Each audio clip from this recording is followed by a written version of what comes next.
무더위 가운데도 우리에게 이렇게 건강 지켜주시고 이렇게 예배할 수 있다는 것이 참 은혜죠. 아무리 햇빛에서 걸리고 어쩐다 한다 하는데 우리 전주 지역은 홍수가 안 와서 물이 잠기지 않아서 얼마나 감사한지 모릅니다. 오늘도 이렇게 어쨌든 간에 정교육이 나올지라도 시원한 데 앉아서 예배 드린다는 것이 은혜입니다. 아멘. 특별히 오늘 보여주시는 하나님께서는 우리의 믿음을 하나님이 자꾸 달아보십니다. 어떤 때는 하나님께서 저울로 달아보시기도 하시고 어떤 때는 하나님께서 왕을 하나님의 그 저울로 달아보기도 하시고 하나님의 종들을 저울로 달아보시기도 하시고 또 어떤 때는 믿음으로 달아보시는 하나님의 은혜가 우리에게 보여집니다. 이렇게 보여주는 그 은혜 속에서 우리는 오늘 또 보여주시는 그 하나님 앞에 나아갈 때에 말씀을 듣고 나아갈 때 우리는 은혜를 흘려버리지 않는 그 은혜의 삶이 되기를 주의 이름으로 축복을 드립니다. 은혜를 내가 지키고 소중히 간직하고 나간다는 것은 참으로 귀한 은혜입니다. 오늘 특별히 잠언 3장 26절을 봅니다. 대저 여호와는 내가 의지할 이시니라. 내 발을 지켜 걸리지 않게 하시리라. 아멘. 하나님께서는 악인을 심판하시는 때도 그날에 악인을 심판하시는 그날에도 그 환난 가운데서도 하나님이 사랑하는 자들, 여호와를 경외하는 자들은 그 환난에서 벗어날 것임이라는 그 약속을 확실히 주어지는 약속의 말씀입니다. 내 발을 지켜 걸리지 않게 하시리라. 우리는 악인들이 심판받는 날 너희들은 걸려 넘어지지 않게 하겠다 이렇게 말씀하시는 겁니다. 어서 오세요. 오늘 이렇게 주어지는 오늘 본문 말씀의 민수기서 말씀을 보면 여호와께서 모세에게 말씀하여 이르시되 너는 이스라엘 자손에게 말하여 그들 중에서 각 조상의 가문을 따라 지팡이 하나씩을 취하되 그들의 조상의 가문대로 그 모든 지휘가 내에서 지팡이 12를 취하고 그 사람들의 이름을 각각 그 지팡이에 쓰되 내 지팡이에는 아론의 이름을 쓰라. 이는 그들의 조상의 가문의 각 수령이 지팡이 하나씩 있어야 할 것임이니라. 그 지팡이를 해막 안에서 내가 너희와 만나는 곳인 증거궤 앞에 두라. 내가 택한 자의 지팡이에는 싹이 나리니 이것으로 이스라엘 자손이 너희에게 대하여 원망하는 말을 내 앞에서 그치게 하리라. 이 말씀은 전체 1절부터 5절까지 보게 되면 이 고라 자손들이 왜 우리는 여호와의 제사장이 꼭 아론만 하냐, 왜 아론만 하냐, 고라 자손들이 불평이 생겼습니다. 그래서 그 불평하는 가운데 오늘도 계속 하다 보니까 하나님께서 그 불평하는 자들에게 하나님이 오늘 증거로 보여주시는 말씀이 민수기서 17장 1절에서 5절 말씀입니다. 어떻게 보여주시느냐? 각 이스라엘 지파 12지파들이 막대기 하나씩을 지팡이 하나씩을 전부 다 가져오라고 합니다. 그리고 그 조상의 이름을 하나씩 지팡이에다가 이름을 쓰라고 말합니다. 그래서 12지파가 이름을 썼습니다. 네 지파는 네이라고 쓰지 말고 그 지팡이에다가 오늘 뭐라 하겠냐면 아론이라고 쓰라고 말씀합니다. 그래서 이스라엘 12지파 이름을 11딱 쓰고 네 지파는 아론이라고 지파를 썼는데 이 지팡이들이 생명력이 있는 것이 아니라 죽은 나무들입니다. 이 나무를 하나님께서 다 써가지고 해막 안에서 내가 너희와 만나는 곳에서 그 만나는 그 증거궤 앞에 두라고 말씀합니다. 그 지팡이 12개를 하나님을 만나는 그 증거의 앞에다 두는 겁니다. 그랬더니 하나님은 뭐라고 말씀하시냐? 내가 택한 자의 지팡이에는 싹이 나리니. 어떻게 생명력이 없는 죽은 나무 이 지팡이가 싹이 나게 하겠다는 하나님의 말씀을 주고 있습니다. 이스라엘 자손이 너희에게 대하여 원망하는 말을 내 앞에서 그치게 하리라 말씀합니다. 살아있는 나무가 아니라 지팡이 12개다가 하나씩 다 이름을 썼는데 하나님은 아론의 지팡이 쓴 그 아론의 지팡이에다가 하나님께서 싹이 나게 하시겠다고 말씀합니다. 이스라엘 자손이 너희들에 대해서 원망하는 말을 그걸 보고 그치게 하겠다고 말씀하십니다. 그러시면서 오늘 이 원망하는 말은 다 죽는 것입니다. 이 원망하는 말은 사단의 계략입니다. 원망하는 말은 결코 우리의 그리스도인들에게 절대로 있어서는 안 될 악한 괴계의 말입니다. 사단의 정체를 살펴보면 이 원망하고 있음으로 인해서 다 죽고 나가는 일들이 생겨납니다. 하나님께서 부르셔서 사명을 위탁하는 자에게는 하나님께서 그에게 능력과 생명력을 공급하셔서 하나님의 일을 하게 하십니다. 하나님께서는 지금까지 사람을 통해서 일을 하시죠. 하나님이 직접 일하신 게 아니라 어떤 때는 이적과 표적이 드러나는 경우도 있지만 다 그 앞에는 전부 다 하나님을 온전히 들어 쓰는 사람이 꼭 있었습니다. 그런데 하나님께서 오늘 하나님의 일을 맡은 자에게 능력과 생명력을 공급하시는 이 하나님이 오늘 어떻게 하신다겠습니까? 레위 지팡이에 있는 이 아론의 써진 지팡이에게 그 지팡이에서 싹이 나게 하여서 이 자손들이 유대 자손들이 불평을 다 멈추게 하겠다고 말씀하셨습니다. 민수기 17장 8절과 10절을 같이 읽겠습니다. 이튿날 모세가 증거의 장막에 들어가 본즉 내 집을 위하여 낸 아론의 지팡이에 움이 돋고 순이 나고 꽃이 피어서 살구 열매가 열렸더라. 아멘.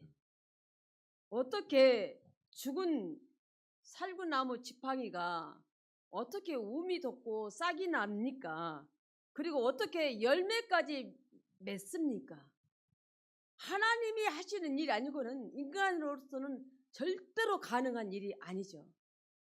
이 살구나무 이 지팡이는 아론이라고 쓴 지팡이는 죽은 나무입니다. 생명력이 없는 나무입니다. 어떻게 그 나무가 움이 돋고 싹이 나서 꽃이 피고 살구 열매가 맺습니까? 하나님이 하신 일이 아니고는 결코 있을 수가 없는 일이지 않습니까? 10절 말씀 같이 봅니다.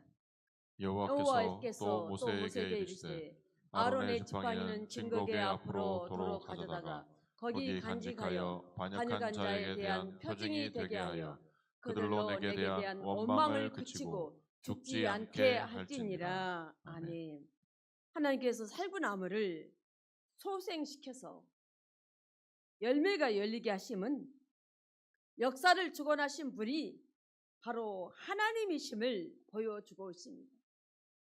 여기에 나오는 이 아론에게 바로 제사장 직분을 위임하셨음을 입증해 주신 분이 바로 하나님이심을 보여주는 겁니다. 하나님의 권위에 도전하는 그 교만한 이 고라 자손들이 성경에 나중에 보면 하나님이 고라 자손에 대해서 큰 심판을 내리는 것을 봅니다. 땅이 갈라져서 고라 자손들이 전부 다 땅속에 하나님 전부 파묻혀 버리죠.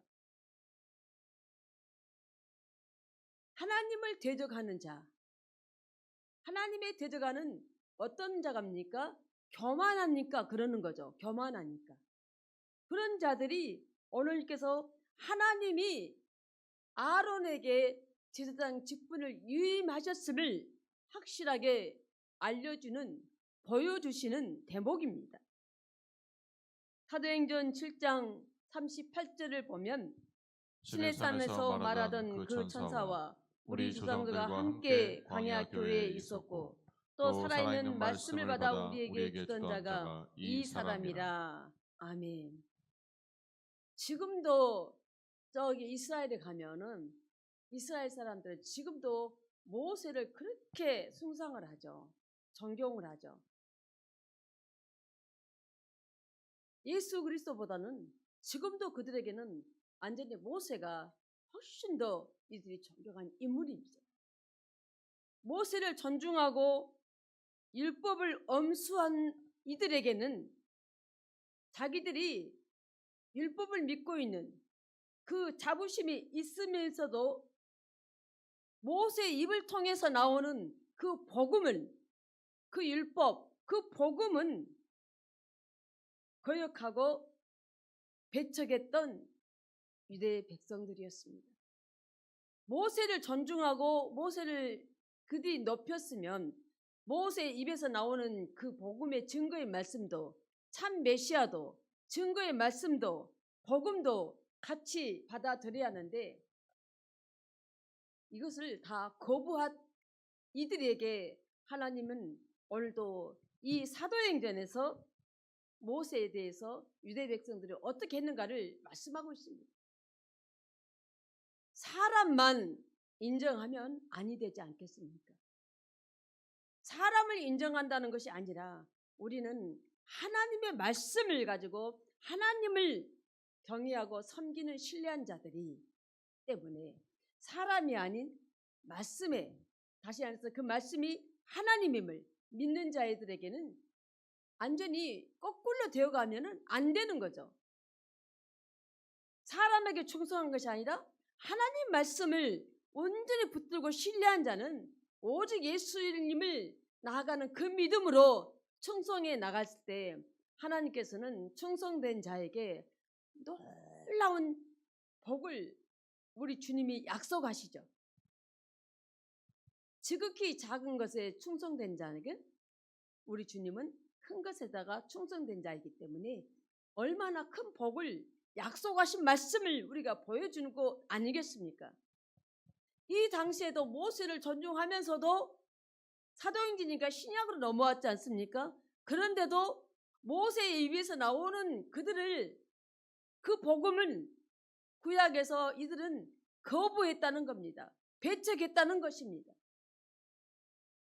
에베소 1장 7절 말씀을 봅니다. 우리는 그리스도 안에서 그의 은혜의 풍성함을 따라 그의 피로 말미암아 속량고 제사함을 받았느니라. 아멘. 오직 우리가 구속을 받은 것은 십자가에서 못 박히신 예수 그리스도의 흘린 그 피로 말미암아 우리가 구속함을 받았다고, 제사함을 받았다고 오늘 에베소 1장 7절은 또 한 번 주어집니다.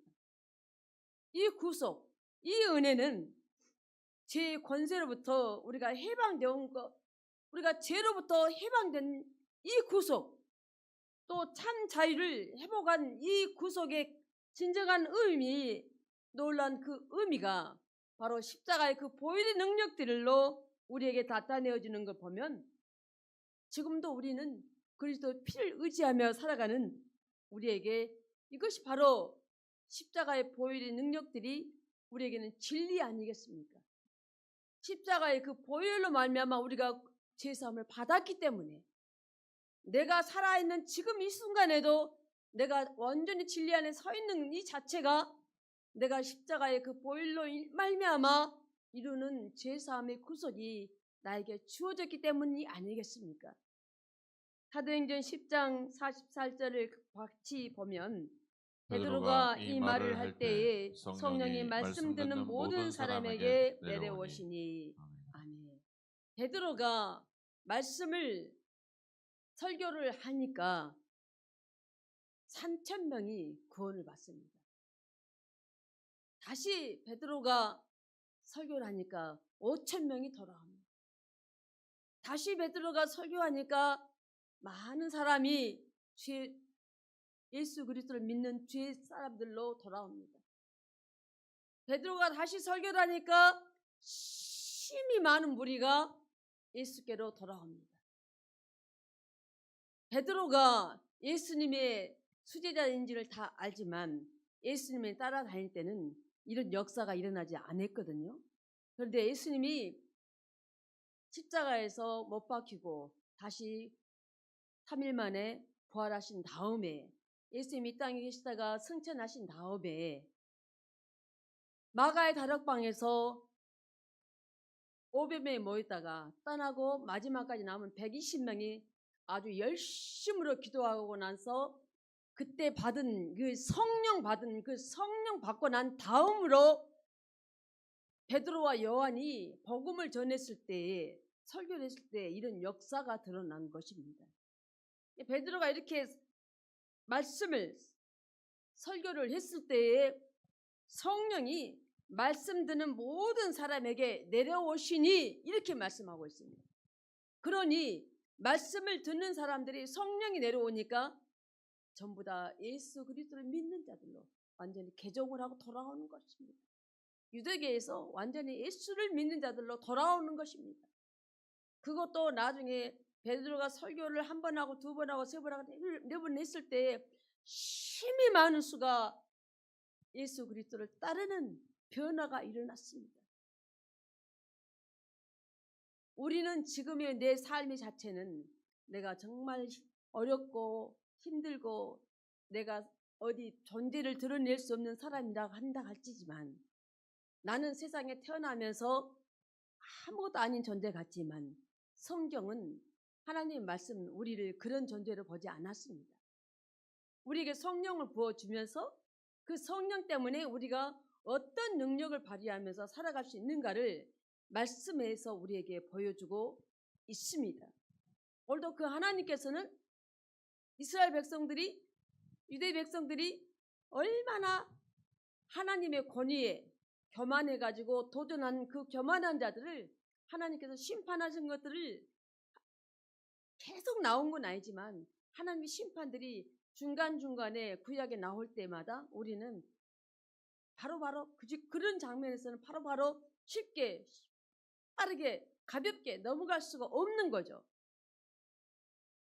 사도행전 4장 21절 말씀을 보면 관리들이 백성들 때문에 그들을 어떻게 처벌할지 방법을 찾지 못하고 다시 위협하여 놓아주었으니 이는 모든 사람이 그 된 일을 보고 하나님께 영광을 돌림이라. 아멘. 베드로와 요한이 계속해서 말씀을 전합니다. 예수 그리스도가 어떤 사람이었는지, 예수 그리스도의 복음이 어떤 것인가를 복음을 전했을 때 이제는 이들이 못하게 막는 겁니다. 베드로와 요한이 계속 복음을 전했을 때 못하게 막는 겁니다. 그런데 관리들이 백성들 때문에 베드로와 요한을 어떻게 할지를 못하고 협박하고 위협을 줘서 다시 놓아줍니다. 그럴 때 이 모든 사람이 그 된 일을 보고 하나님께 영광을 돌림이라고 말씀하고 있습니다. 내가 어떤 일을 보고 다른 사람이 나를 보고 정말 감동을 받으면 여러분 하나님께 영광 돌렸습니까? 여러분이 어떤 상황이 됐을 때 나도 모르게 다른 사람들이 나를 보고 내 되어진 일을 보고 막 감동을 일으켰을 때 하나님을 증거했습니까? 과거에 제가 좀 죄송하지만 어떤 일을 하나 할 때 많은 사람들에게 투표함이 있었어요. 그 중에 한 사람만 은혜가 주어집니다. 앞에서부터 쭉 29명이다 거기다가 다 넣었는데 당첨은 1명만 돼요. 근데 저도 거기다가 표를 하나 넣은 사람입니다.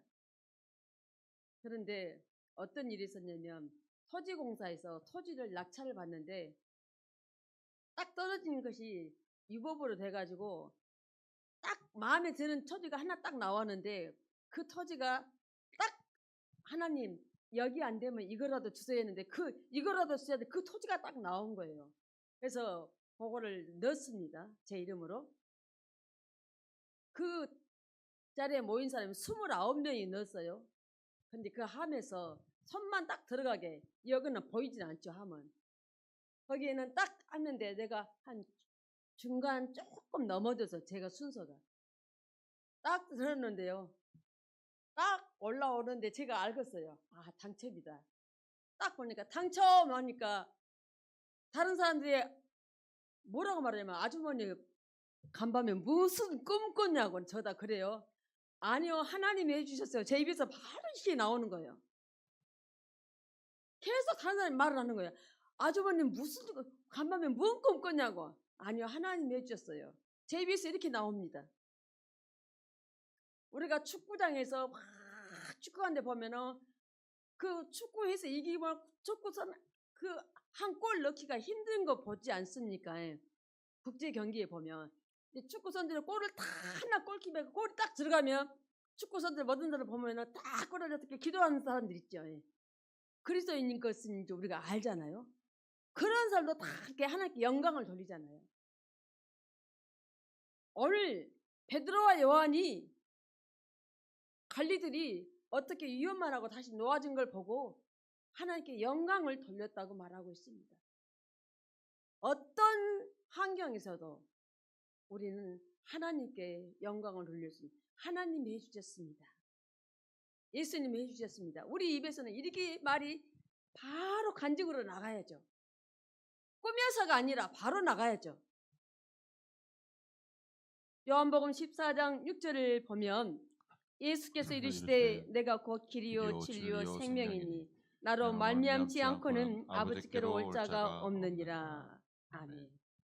예수님은 우리의 살아가는 길이라고 말했습니다. 우리의 길이 어떤 길입니까? 우리 교회 이름이 바른길 교회입니다.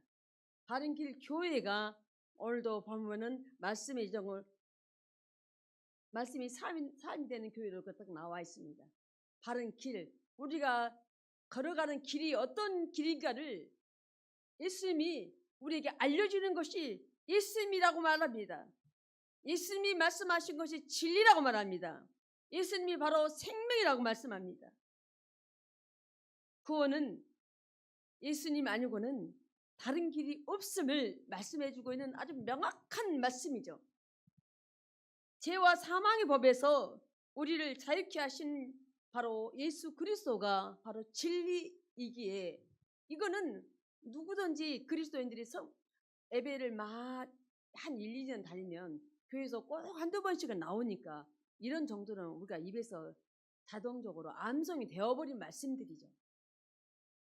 이사야 4장 5절 말씀을 보면 여호와께서 거하시는 온 시온산과 모든 지폐 위에 낮이면 구름과 연기, 밤이면 화염의 빛을 만드시고 그 모든 영광 위에 덮개를 두시며. 아멘. 바벨론으로부터 해방은 오늘 무엇으로 비교하고 있냐면 이스라엘 백성들이 애굽에서 출애굽한 장면으로 빗대어서 말씀하고 있습니다. 얼마나 애굽에서 출애굽했을 때에 하나님은 앞에는 낮에는 구름 기둥으로 밤에는 불 기둥으로 인도하신 거. 밤에는 하염의 빛, 낮에는 구름.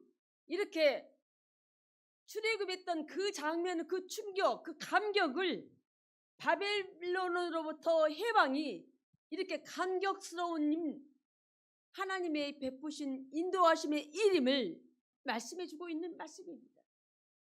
내가 살아온 모든 과정들이 여러분 돌아보면 내가 살아온 길이 아니지 않습니까? 내가 해온 길이 아니지 않습니까?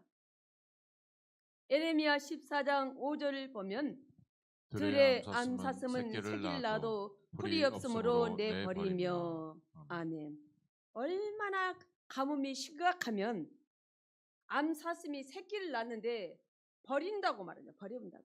왜? 먹을 걸 풀이 없으니까 살릴 수가 없는 거죠. 암 샀음이 새끼를 낳는데도 그 새끼를 살릴 수가 없어요.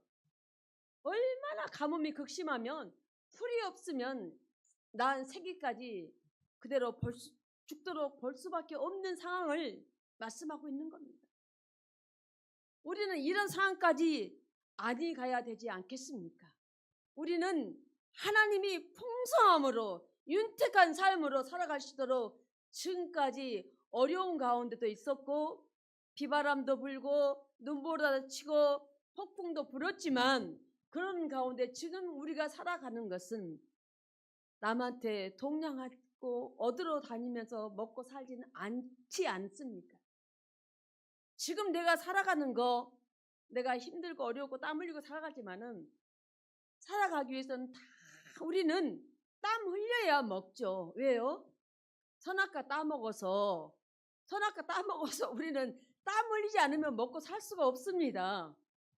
하나님이 아담에게 땀 흘려서 갈아서 먹고 엉겅퀴가 붓고 가시에 찔리면서 농사 지어서 그래야 먹고 살 수 있도록 선악과 먹은 죄 때문에 온 인생의 우리 삶이 언제잖아요. 그렇지만 내가 땀 흘려서 가지고 소득을 가지고 풍성함으로 살아간다는 것은 축복이잖아요. 이건 축복입니다. 요즘에 어디가 취업하기 쉽습니까? 취직하기 쉽습니까? 어렵다고 다 말하잖아요. 이구동성으로 말하잖아요. 우리는 환경이 완전히 홍수로 덮어 쓸어버리면은 그나마 남아있는 것도 없잖아요. 이 환경이 지금 우리가 보면은 우리나라도 앞전에 아주 비가 많이 와서 덮어버린 것들 우리 뉴스에 들으셨죠? 우리가 살아가면서 자연재해는 인간의 힘으로 할 수 있는 방법이 아닙니다. 막을 수 있는 방법이 없습니다. 아무리 과학이 발달했어도 자연재해는 못 막아요. 못 막아. 너무 과학이 발달되다 보니까 하나님의 창조 원리를 인간들이 계속 올권하고 있잖아요. 인간들이 올권합니다. AI로 인해서 사람까지 다 머리에다가 뇌에 심을 넣는다고 그러잖아요.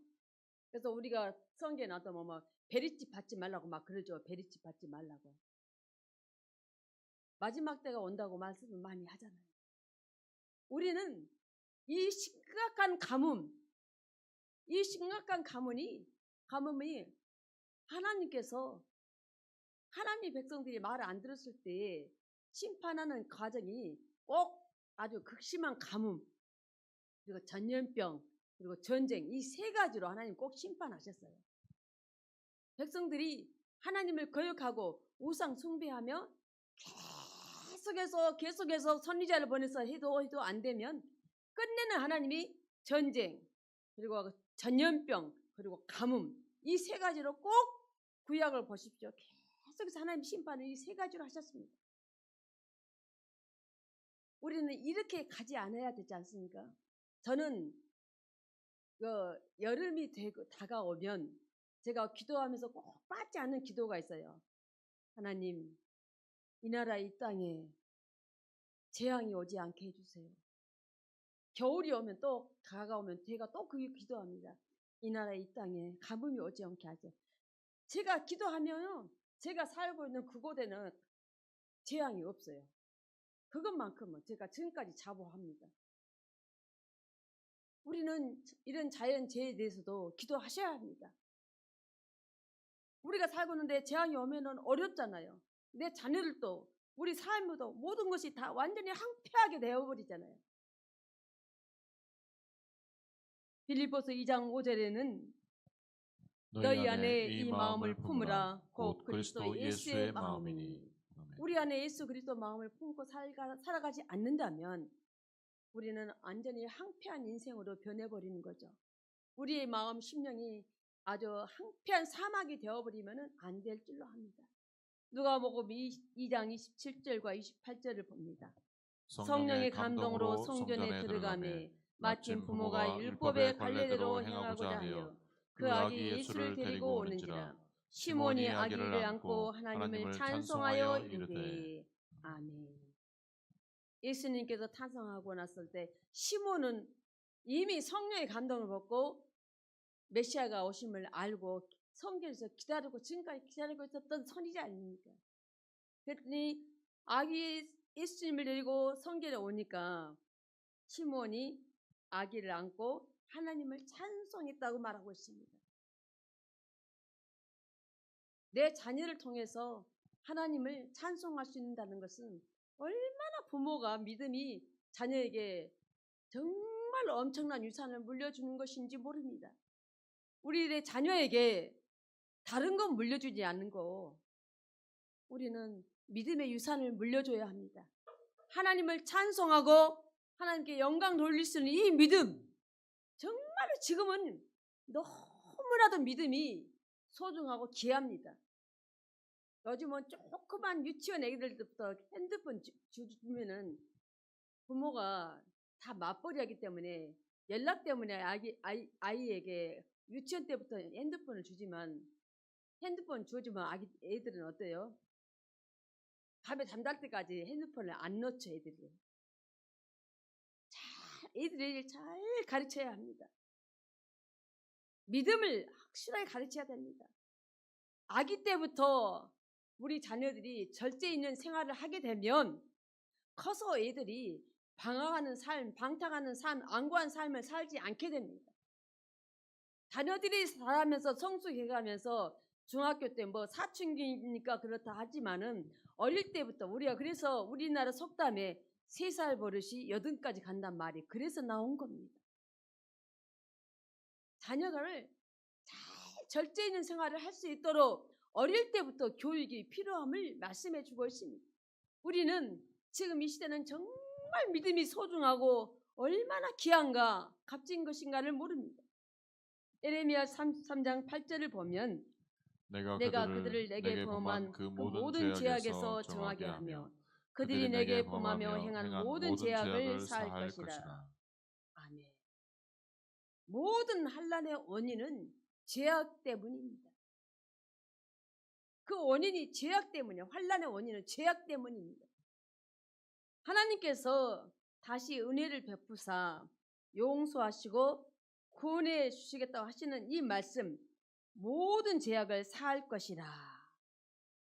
그들이 내게 범한 모든 죄악을 다 사해주고 깨끗하게 해주시고 모든 죄악을 내가 사해주겠다고 말씀하십니다. 얼마나 우리에게 주신 큰 은혜입니까? 하나님은 때로는 징계하십니다. 근데 그 징계는 하나님의 은혜를 전달하시는 또 다른 수단이시죠. 징계해서 완전히 그 사람을 죽도록 하는 게 아니고, 징계를 하고 난 다음에 오는 것을 보면 성경에는 하나님 심판하신 다음에 다시 돌아오면은 하나님이 다시 회복을 시켜주죠. 완전히 소생을 시켜주죠. 야고보서 1장 2절은 내 형제들아 너희가 여러 가지 시험을 당하거든 온전히 기쁘게 여기라. 시험 당하지 않고 살아가면 나중에는 교만만 들어가죠. 교만만 차고 나가죠.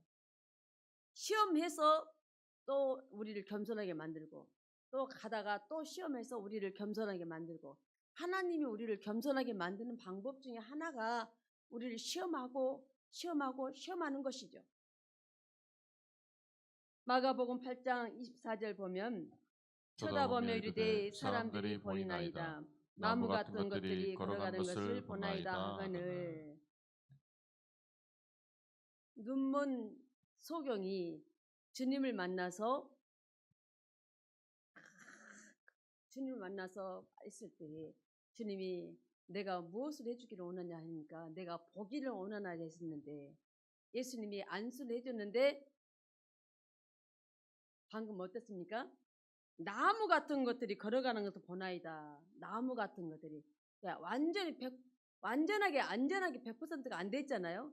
그러니까 다시 한번 예수님이 또 한 번 안수하니까 그때는 이제 완전히 보였죠. 소경이 완전하게 보였죠. 예수님은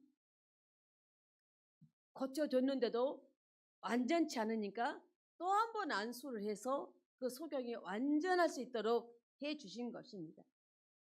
이거는 오늘날 살아가는 우리에게 영적 시력을 회복이 되어야 함을 말씀하고 있습니다.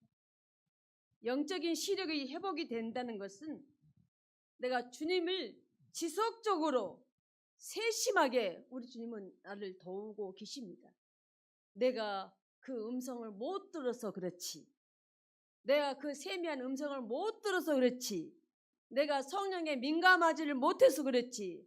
주님은 우리를 계속해서 세심한 부분까지 도우고 계십니다.